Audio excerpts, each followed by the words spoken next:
Turning our attention to President Park Geun-hye's impeachment trial now, which officially kicks off Tuesday.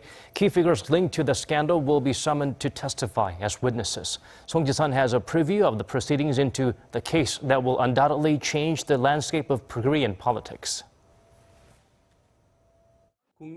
Based on transparent legal procedures acceptable to the public, we will reach a decision in a fair and prompt manner after a thorough assessment of the case.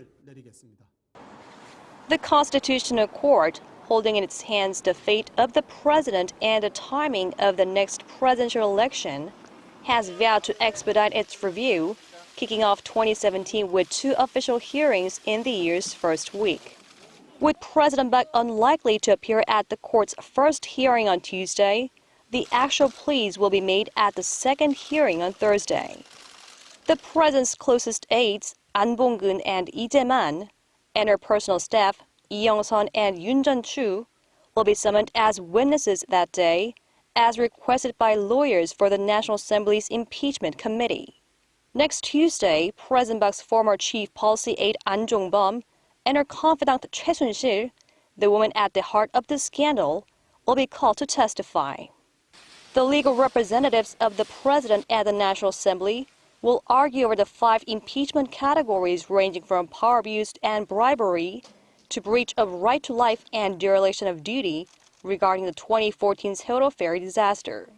The Constitutional Court on Monday also sent fact references to 8 organizations linked to the scandal, as requested by the president's lawyer.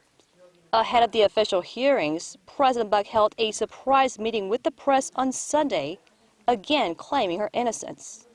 어디를 도와주라 하는 거하고는 제가 정말 확실하게 말씀드리는데 그 누구를 봐줄 생각 이거는 손톱만큼도 없었고 제 머릿속에 아예 그게 없었어요. 그리고 The Constitutional Court said it has no comment on the president's recent remarks to reporters and that all legal proceedings will follow the letter of the law. Song Ji-sun, Arirang News.